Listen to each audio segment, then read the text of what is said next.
აი ასეთი ფაქტი მინდა კიდე მოუყვანო ჩემი ცხოვრებიდან.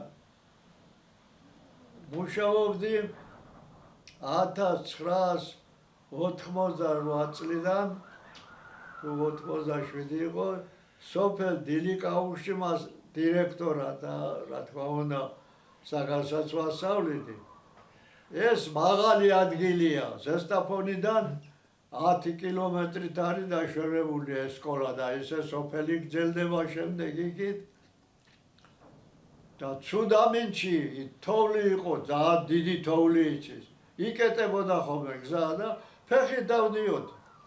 სასწავლო ნაწილის კამგე მეტყოდა ხოლმე ტიტე კახლიაშვილი ცხონებული რომ აქო იყო ხოლმე ზესტაფონიდანო სკოლის დირექტორები, მაგრამ ცუდამინჩიო აღარ ამოდიოდნენ და ქევუძღოდით სკოლასო და ნუ დარჩი ხოლმე და ახლა იმას სხვა დაუჯერებდი ამას ფეხით დავდიოდი.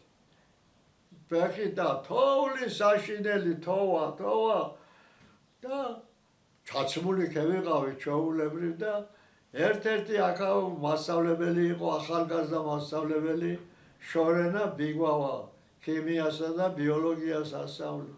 ერთი დღე არ გაუცენი არც იმას.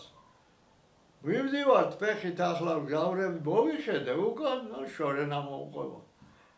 წავედით, მივედით თან ნიავის თოვა ისეთი რომ ძლივს უთხოვარ.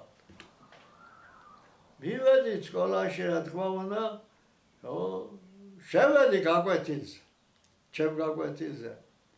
ჩავატარი ახლა ჩვეულებრივ ნორმალურად გაკვეთილი, მაგრამ ვიგრძენი რომ იღლიები გამიცივდა.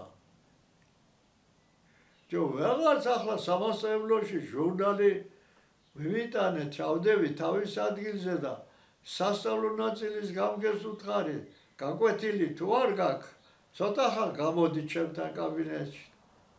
ძველი სკოლა იყო მაშინ შის შენობა, საშინელი მდგომარეობა იყო ხო და მოვიდა და მე ვუთხარი გლახათ არის ჩემი საქმე. რა მოხდა? გონია მკვდები იღლიები გამიცივდა. მიცივდება ძალიან იღლიები შიგნი და ახლა იქანა ხოვერი მასი და ერთი გამახტები თუ კაცი ხარ ეს პალტოც შევდიოდით გაკვეთილებზე სიცივე იყო გათბობა არ ქონდა. გადმახტები ეს პალტო შიგნი კოსტუმი მეწვა გადმოცვიდა თოვლი ამ სახელოებიდან. თოვლი თურმე გამდნარა მერე და იმით გამიცივდეს რომ მივდიოდით ასე ხელს რომ ვამოძრავებთ ამ ქარს აქ შეუტანია პალტოს ფართე სახელო ქონდა ეს და გაჩერებული ეს და ასეთი სენსაციური მდგომარეობა დავემართა.